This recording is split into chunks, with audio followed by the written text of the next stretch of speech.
So welcome to the GW Grand Rounds, Epilepsy Grand Rounds, and it is my pleasure to introduce today's speaker, Dr. Kearney Jennifer Kearney from Northwestern University. Dr. Kearney received her PhD in neuroscience from University of Michigan in 1997. She then conducted postdoc research and then became a faculty member in human genetics in University of Michigan. And in 2007, she moved to Vanderbilt University and joined the Division of the Genetic Medicine and the Institute for Integrative Genomics. In 2014, Dr. Kearney joined the Department of Pharmacology at Northwestern University School of Medicine. Using the transgenic models, Dr. Kearney's research is focused on identify genetic factors, identify the genetic factors that contribute to child epilepsy, and determine how genetic risk factors influence the disease pathophysiology. And the ultimate goal for Dr. Kearney's research is to translate the knowledge, translate this knowledge to better treatment for refractory epilepsy. Without further ado, please welcome Dr. Kearney.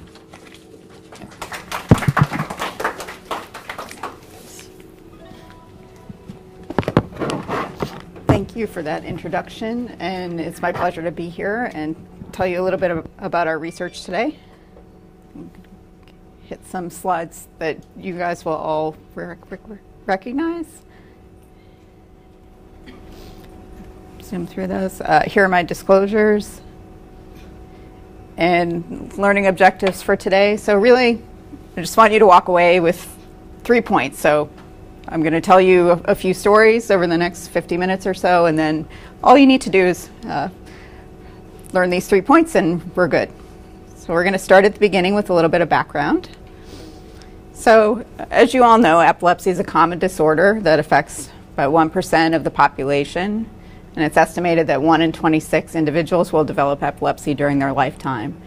And the incidence is highest early in life and then later in life in older people. So it's characterized by recurrent unprovoked seizures that result from abnormally synchronous neuronal discharges, and 30 to 40% of patients can't achieve seizure control with the currently available therapies. And this percentage has remained unchanged despite the introduction of about 20 drugs over the last 20 years. And this suggests something about the way we screen for drugs is missing something, and I would argue that genetics may give us some insight into those missing mechanisms.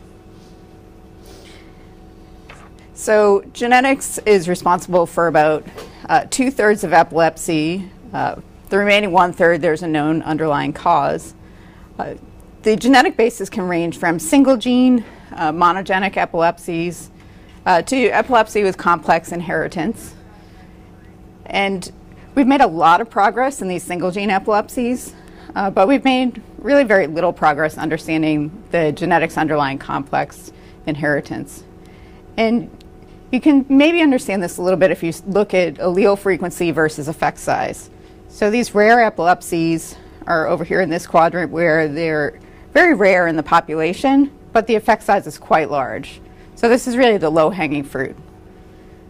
Whereas the complex inheritance, so for more common forms of epilepsy, these are alleles that are out there in the population, they're relatively frequent, and they have very small effect size. So basically you need several of these together, or maybe many of these together, in order for epilepsy to present. And so what we've been focusing on is maybe this middle ground that can bridge the gap between the rare monogenic epilepsies and these more common forms. And a special case of these medium frequency, moderate effect genes are modifiers. And what they can do is they can influence the presentation of monogenic epilepsy. So by themselves, they don't really do very much. But when you put them in the context of a driver mutation, you can see a very dramatic effect in phenotype. So if we look at the monogenic epilepsy genes that have been identified to date, voltage-gated ion channels and ligand-gated ion channels are the biggest class together. So those are the channelopathies. And that's what I'm going to focus on today. Voltage-gated sodium channels are the largest group, with SCM1A having the largest number of mutations reported, with over 1,500 to date. So this is a table that's relatively up to date on epilepsy channelopathies, and I don't expect you to read all of these. I just wanted to make a couple of points. One is that for some genes, there's a very tight correlation between the gene and a particular syndrome. For instance, nicotinic acetylcholine receptor genes cause autosomal dominant nocturnal frontal lobe epilepsy. And that's a pretty tight correlation, whereas other genes like SCN2A, there's a laundry list of syndromes that are associated with this gene. So there can either be sort of this direct one-to-one correlation, or there can be this heterogeneity. The other thing to mention is that because these are all monogenic syndromes with large effect size, these generally present in childhood or adolescence. And when you think about neuronal signaling, it kind of makes sense that these are some of the important genes, because you have voltage-gated sodium channels that are responsible for the rising phase of the action potential, voltage-gated potassium channels that are responsible for the falling phase and repolarization. Voltage-gated calcium channels are important for neurotransmitter release, and then neurotransmitter receptors. So it makes sense that signaling genes would be involved in epilepsy.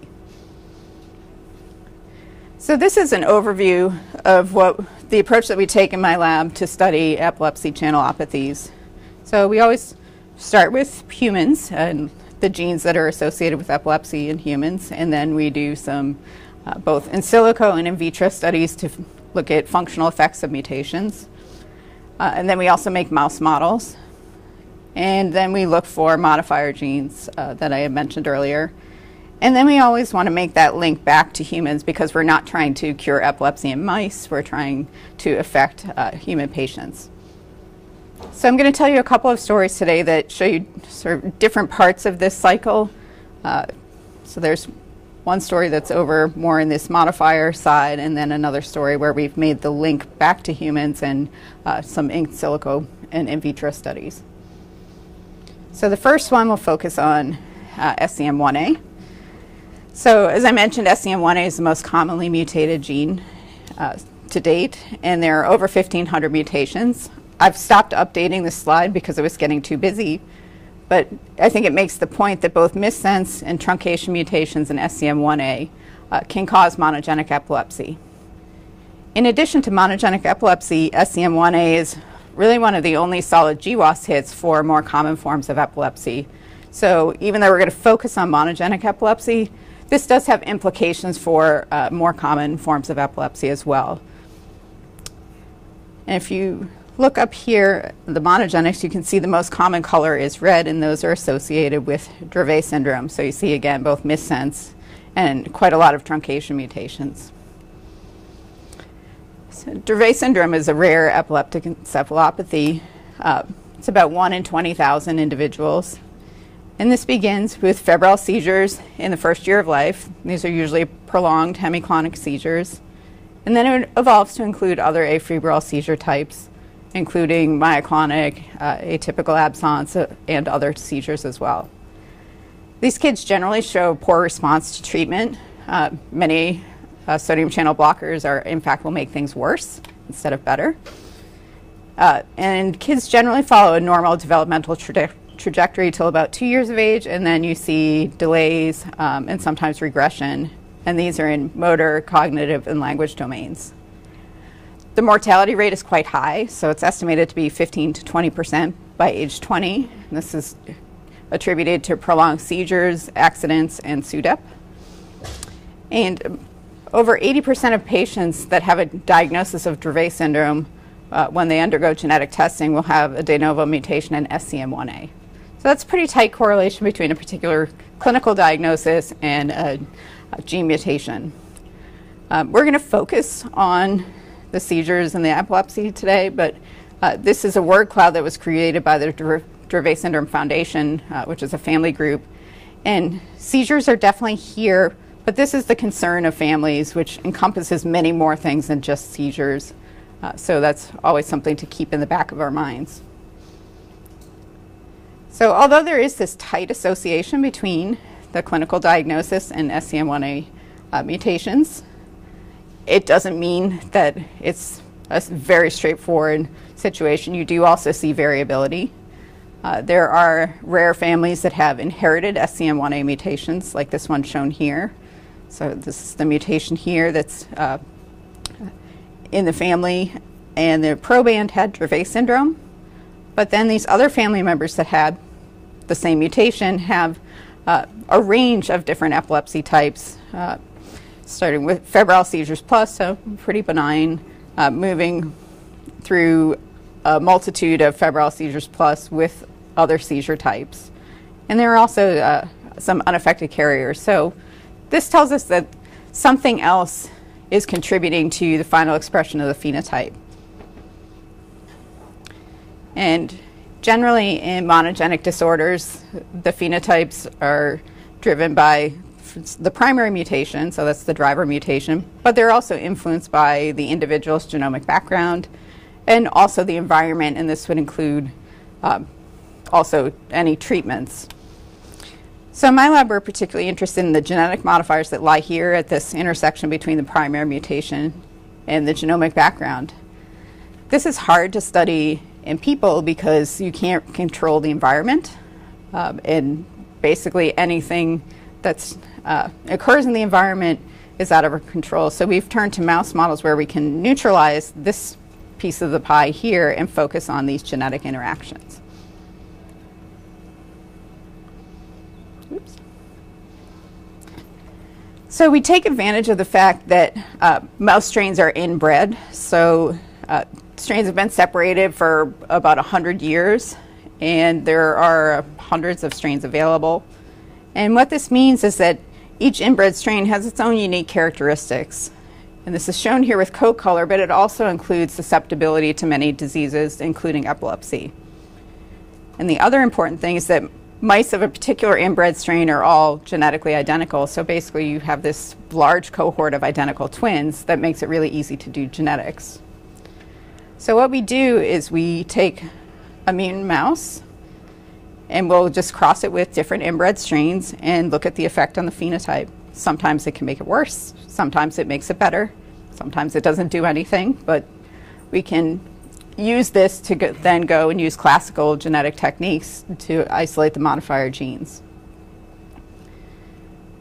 So about 8 years ago, we made a mouse model for Dravet syndrome, and I told you that about half of the mutations in Dravet syndrome are truncations in SCN1A. So we knocked out the SCN1A gene.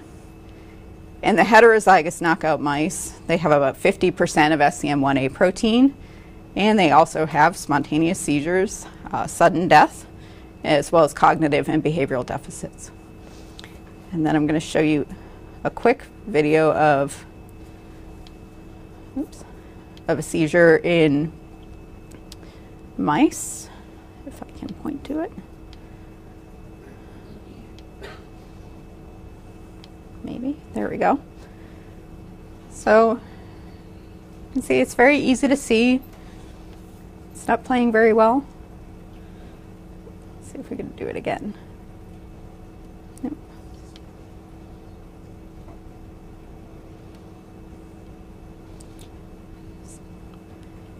So easy to recognize. They last about a minute, minute and a half, and that makes it easy for us to phenotype. I think our animal care technicians can recognize these. I think probably all of you now are experts in looking at Dravet mouse seizures. So that's really important for doing these genetic studies, is it has to be something that's easy to phenotype.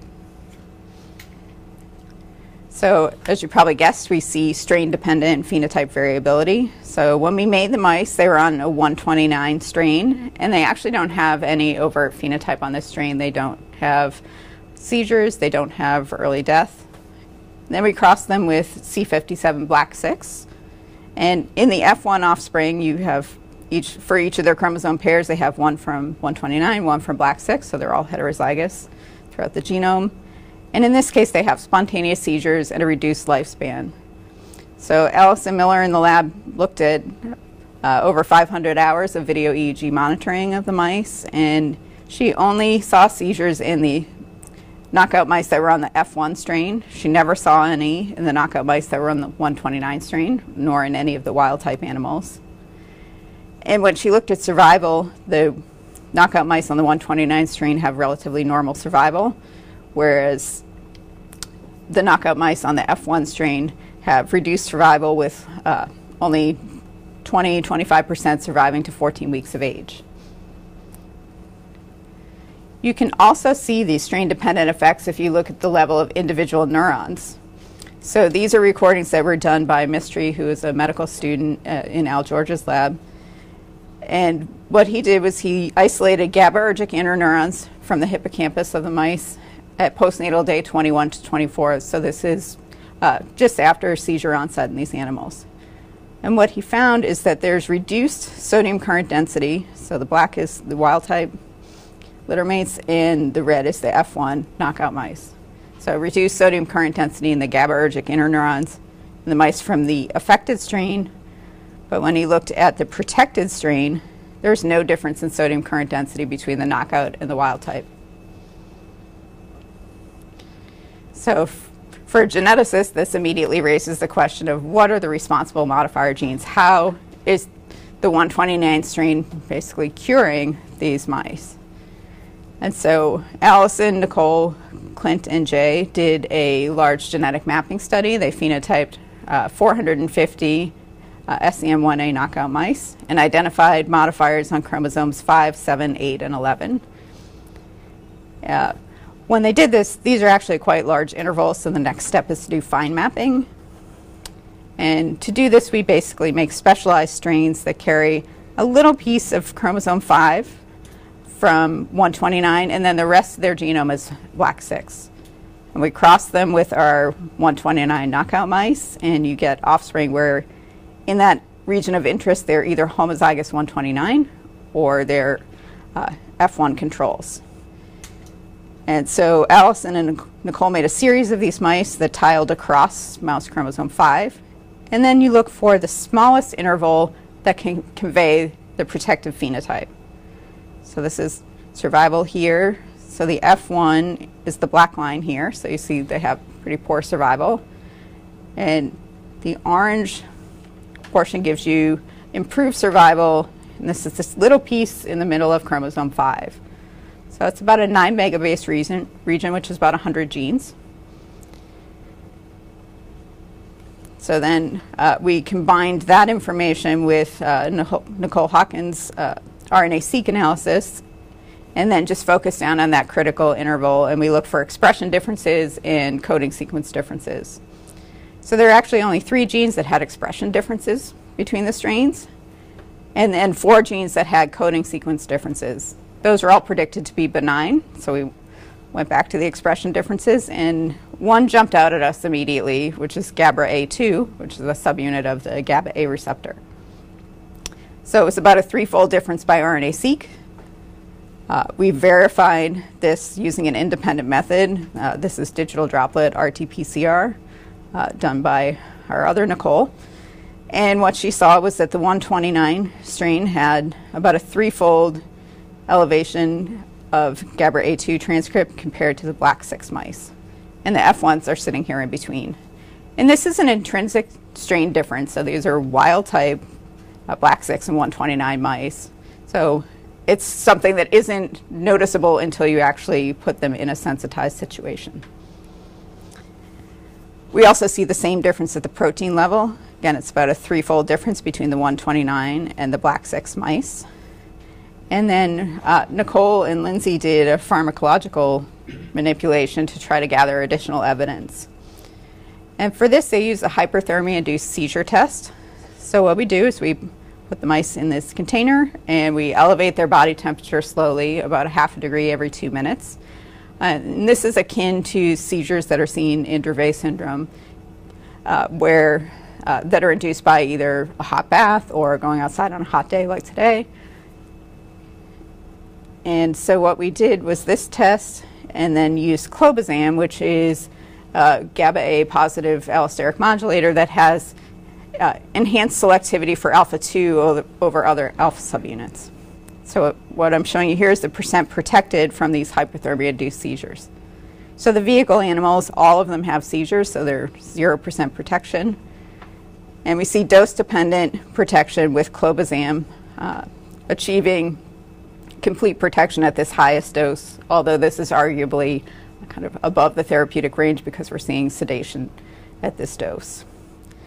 So that's interesting. Clobazam is a first-line therapy for Dravet syndrome, so that's good. Proof of concept that this can actually identify targets. It wasn't exactly what we were going for. We were hoping to find something maybe a little bit surprising, but nonetheless, good to verify. And it also suggests that maybe something that has better alpha-2 selectivity. The selectivity for clobazam, that's less than twofold. If you could find something that was more selective for alpha-2, that might actually have better protection and less sedation. So we also found modifier genes on chromosome 11. I'm just going to show you two of them. So one is CACNA1G, which encodes a T-type calcium channel, CAV3.1. And in this case, we looked at survival of double mutant animals. So we used the knockout for CACNA1G, which doesn't have a phenotype by itself. And when you cross that with the Dravet mice, so here's the Dravet mice down here, and the double mutants have improved survival. So that's interesting. Again, we thought ethosuximide is a T-type calcium channel blocker. We should try this in the Dravet mice. It's a first-line therapy for absence seizures, but what we were actually testing was whether it had some protection against generalized tonic-clonic seizures. So again, this is the same hyperthermia-induced seizure test. Jeff just plotted this a little bit differently. And so here we have percent with generalized tonic-clonic seizures on the y-axis and temperature on the x. And the saline-treated animals, you can see that by 42 degrees, 100% of the animals are having generalized tonic-clonic seizures, versus the ethosuximide-treated animals, they need to achieve a higher body temperature. And even at the highest temperature that we go to, some of the animals still haven't had a seizure. So ethosuximide actually did protect against the generalized tonic-clonic seizures. Just quickly, I know we're focusing on channelopathies. We don't always find channels. We do find unexpected things. So hepatic leukemia factor is one of the other modifiers we found. And it's actually, despite its name, it's a transcription factor, and it modulates expression of PDXK, which is important in the pyridoxine pathway. So that does make sense, but just wanted to let you know it's not all things that we might have guessed already or things that are channels. So now I'm going to switch and go over to this other leg of our research and talk about moving from mouse modifier genes into humans and some in vitro screening. So in this case, we were using our SCN2A transgenic mouse line, and this is definitely a different model. It has a different type of epilepsy. It's progressive, starts with focal motor seizures. Then they have, as they get a little bit older, they'll have a lot of secondary generalization, and then they go on to have non-convulsive status and die prematurely. The mechanism is a little bit different. They have a gain-of-function mutation that has increased persistent current, so there's always this little bit of leak current. And the seizures look very different.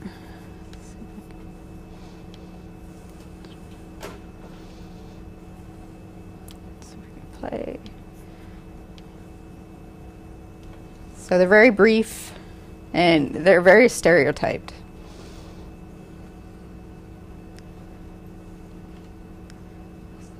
And that's it. So they're quick. They're a little bit harder to phenotype, but they happen very frequently. So there can be 20 to 30 in a 60-minute period. So again, that's a very high rate. We can look at a short period of time and phenotype a lot of animals. So I'm going to skip over all the genetics and straight to the gene. So one of the genes we found was a subunit of voltage-gated potassium channels, KCMV2, which encodes KV8.2. This is actually called a silent subunit, and what that means is that KV8 8.2 by itself can't form a voltage-gated potassium channel. So you need 4 subunits to make a potassium channel. If you put 4 kV8s together, it doesn't do anything. But if it co-assembles with kV2 subunits, you get a fully functional potassium channel. But what happens is the function is quite reduced compared to kV2 homotetramers. So it reduces the current density, and it also shifts the voltage dependence of activation and inactivation in the hyperpolarizing direction, basically so much that it's not really in play anymore. And so when we went back to look at for variants in humans, we looked at both KCMV2, but also its binding partner, the KCMB subunits.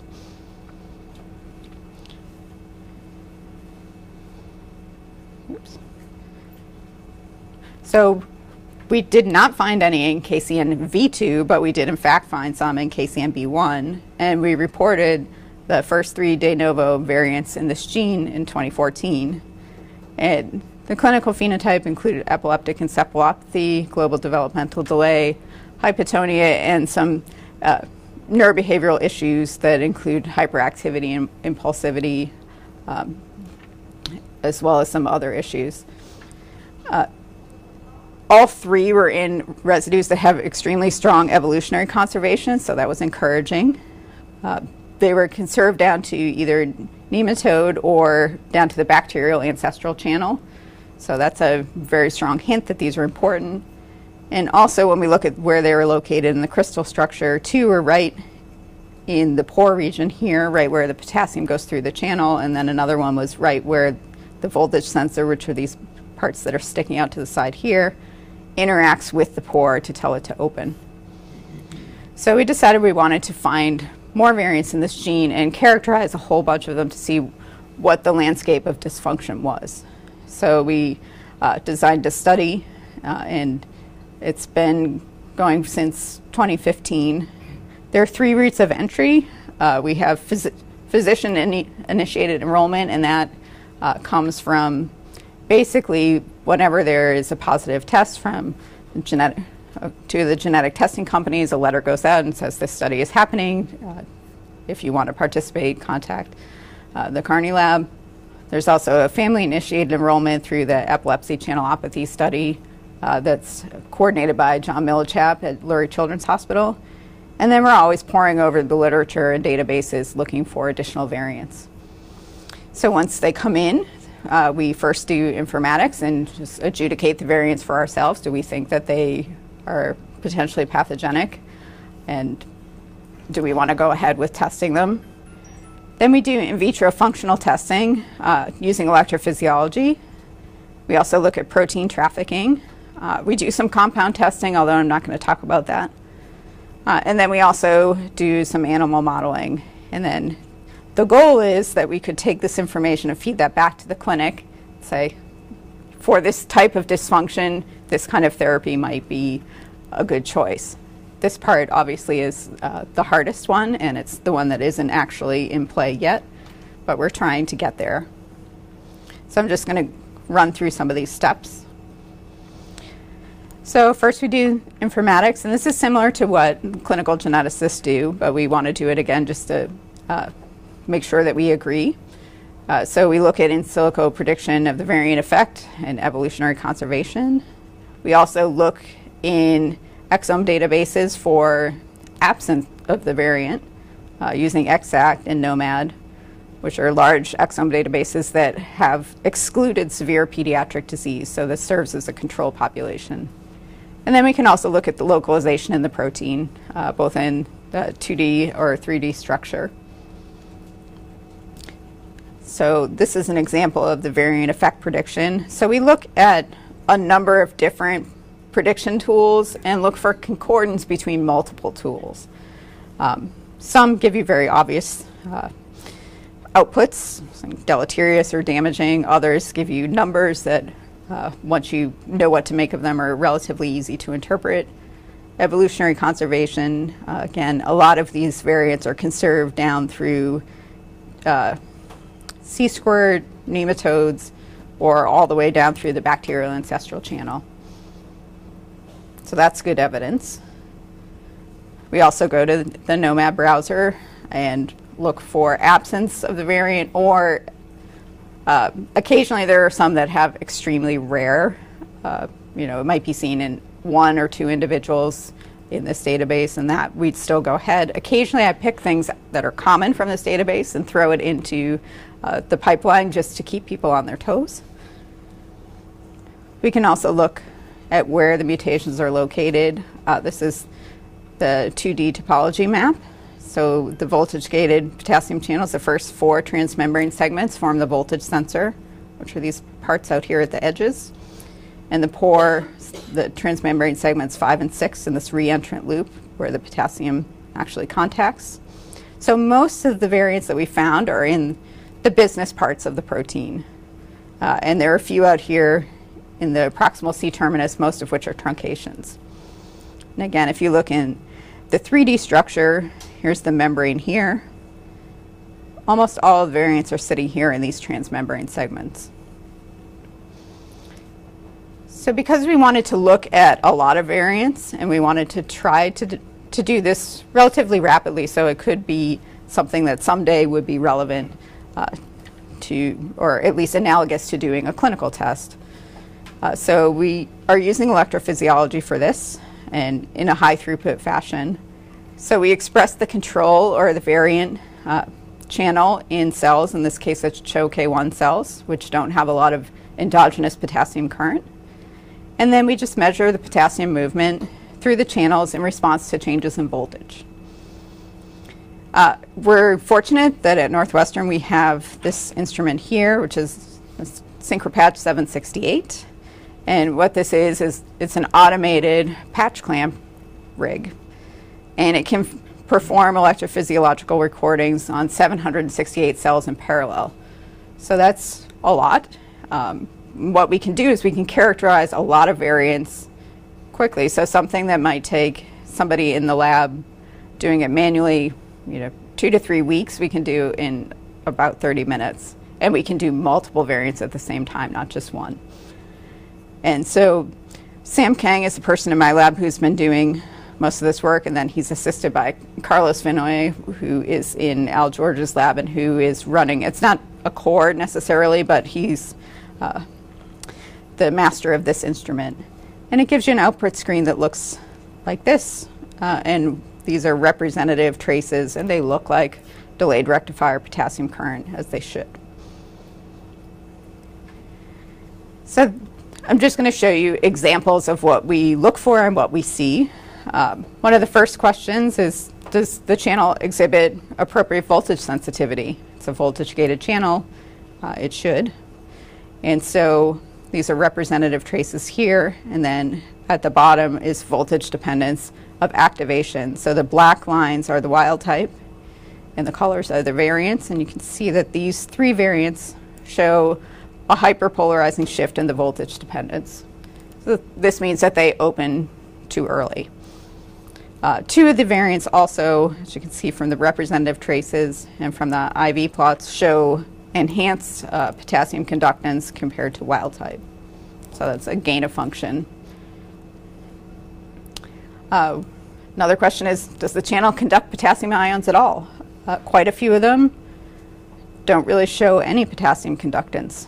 So here's the wild type. And if you look at the IV plots, they're pretty flat at all the voltages tested. There are a few that have a little bit of current, but not very much. And then we do see variants that are in the selectivity filter that determines whether the channel's let through potassium or other ions. So we can ask, are the channels still selective for potassium? And to do this, we replace the potassium that's in our recording solution with sodium, and then look at the permeability ratio. So here I'm showing you potassium over sodium permeability ratio. For wild type, it's about 14. And the ratio for these 4 variants is about 1. So they're just as happy to conduct sodium as potassium, and that can cause some problems. The other thing that we look at is the protein trafficking. So particularly for those channels that don't conduct potassium at all, ask 2 questions, is protein expressed at all? And if it is expressed, does it actually get into the cell membrane where it can do its job? So Sam developed several high throughput, or at least reasonably high throughput assays using flow cytometry to address these questions. And so here, this is total expression shown as a percent of wild type. So wild type is 100%. And this is a series of variants, some of which have relatively normal expression and some of which have reduced or very low expression. And we see a variety of effects. And then for looking at surface versus the total amount of protein, he has taken advantage of 2 different epitopes on the channel so that can distinguish the ones that are inside the cell from the ones that are out on the surface. So this is an output from the flow cytometry assay, and the colors correspond. So red, which is this quadrant down here, are the channels that are internal, and gold are the channels that are out on the surface. So for wild type, the bulk of what channels exist on the surface of the cell. So there are 2 examples here. For this variant, it has relatively normal trafficking to the cell surface. For this other variant, there's really no trafficking to the cell surface at all, despite the fact that it's the second bar here, it has normal expression. So it makes plenty of protein, it just never gets out to the cell surface. So it's effectively lacking protein. So then what we can do is we can take all this information and try to make some sense of it. And so what I've done here is I've grouped dysfunction using principal component analysis. So we take all those measurements that we've made and scale them relative to wild type and then see how they cluster. And I just did this last week and I was actually fairly surprised at how it turned out. We have 4 clusters and then a singleton that's up here. So wild type and one variant that was one of those population variants that I threw in as a control, they cluster here. There are 2 variants that cluster down here. These are gain of function variants where they had shift in voltage dependence and they had elevated current compared to wild type. This group over here had mixed effects, so there's reduced expression but also altered ion selectivity. And then there's a large group here that have reduced conductance and expression. And then this singleton up here has a shift in the voltage dependence of activation and inactivation, but otherwise relatively normal conductance. So that's interesting that they cluster like that. And then the next thing I did was went back to the clinical information to see how that mapped on top of there. And suffice it to say, all of these kids have global developmental delay, most have intellectual disability, and that's all pretty constant. It's the epilepsy that's variable. And so when we map that on top of these 2 clusters here that essentially have pretty reduced function, these are the kids that have really severe epilepsy. So they would be classified as epileptic encephalopathy. They have multiple seizure types, very refractory to treatment. These 2 cases down here, they had a couple of febrile seizures as young children, and that was it. No other seizures, no diagnosis of epilepsy. This one patient up here had complex continuous spike and wave during sleep, but no other seizure types. So he's been a little bit of an outlier in the family group. You know, his mother is always telling me that he doesn't sound or fit with a lot of what she hears from a lot of the other families. So he's up here, but I imagine if we screen more individuals, this may turn into a cluster. So that's interesting, but why does it matter? What do we care about the dysfunction? How does that help?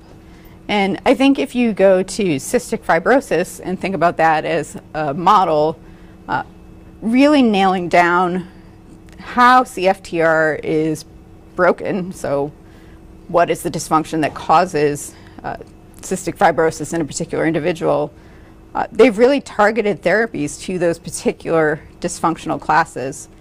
And there are actually multiple therapies that target particular defects such as protein processing or trafficking, and that if you can really know the specific dysfunction, it can tell you something about how you might want to go about fixing that dysfunction.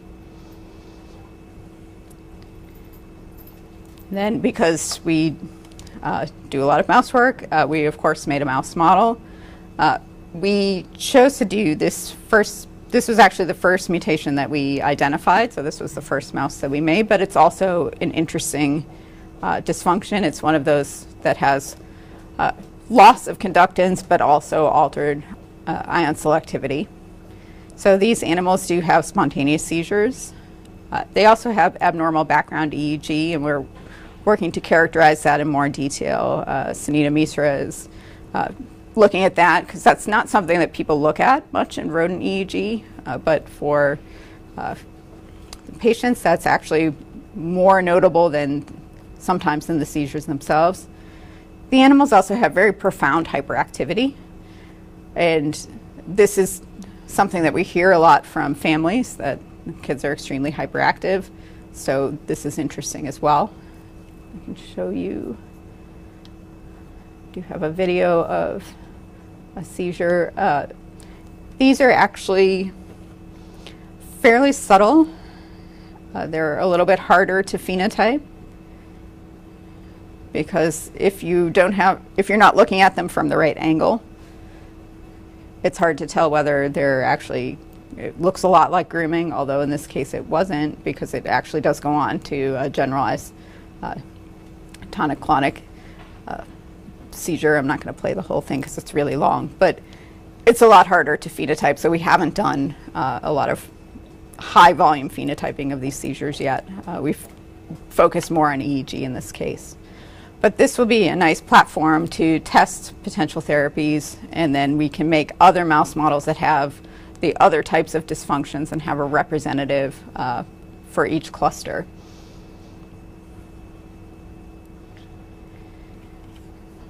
So hopefully I've convinced you that variation in ion channel genes contributes to risk for epilepsy, and that genetic modifiers can contribute to variable presentation in epilepsy risk. And really the way to think about it is that these sort of mutations that have a severe effect on protein function are likely to be monogenic. The ones that are pretty mild and have maybe a small effect on protein function or expression are likely to convey some amount of risk, but aren't going to be driver genes themselves. And then there are going to be a lot of things that are here in the middle that have a moderate effect, probably more on risk, but potentially also on presentation. And really, at the end of the day, there is no wild type human. So we all have different sequence for our various genes, and all of us have a combination of different ion channel variants. And if you're lucky, that combination of protective and risk alleles puts you over in this protected pool. If you're not so lucky, the combination puts you might have more risk alleles. You're over here in the epilepsy quadrant, and there are also going to be people who are in the middle that may not have epilepsy unless they have a precipitating event like head injury or an illness. And it would be really nice if we could predict who these people are. And finally, that characterizing mechanisms underlying the genetic variants can help elucidate the pathways that are involved and suggest targeted therapeutic strategies. And really what I mean by that is dysfunction-targeted therapies. And that's at least the vision of precision medicine that we're working at Northwestern and Lurie Children's. So finally, I'd like to acknowledge all the people that did the work. I tried to have, for people in the lab, their picture and name on the slides, but there's the list of people in my lab who have contributed to the studies, as well as people in the lab of my collaborator, Al George, and then our clinical folks at Lurie Children's, John Millichap, Linda Lux, and Jack O'Connor, who's our research coordinator. And then there are obviously a lot of clinical collaborators at various sites who have contributed to the KCMB1 studies. And I think it's a fairly complete list, but not 100% sure. And then also our funding. So with that, thank you all for your attention, and I'm going to put up the CME slides and you'll know what to do with them.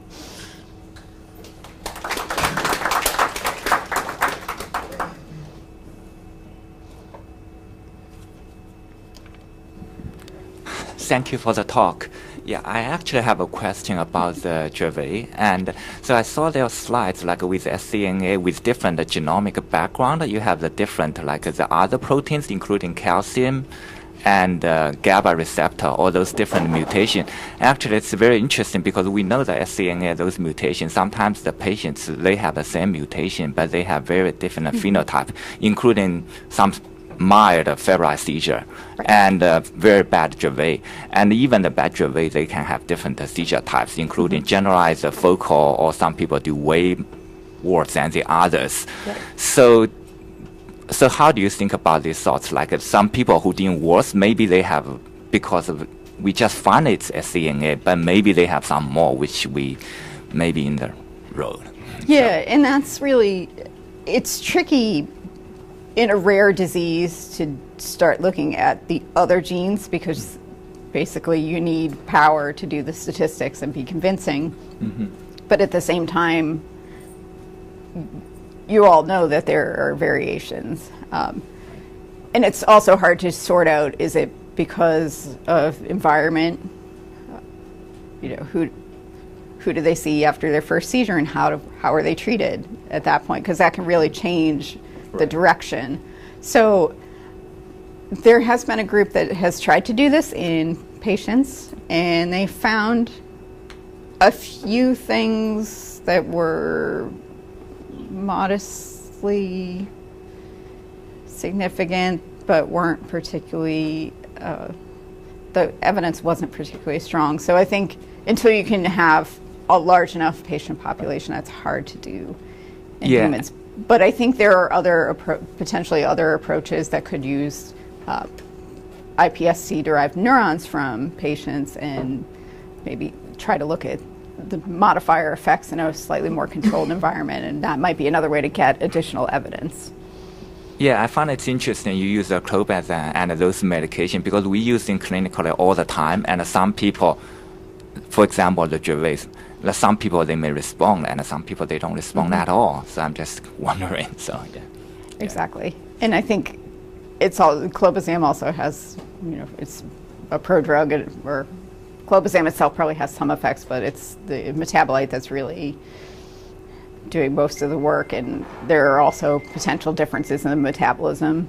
Right. So I think that's the other part of it that we don't really think that much about. I think pharmacogenomics in epilepsy has really lagged some other fields, but would probably be extremely useful.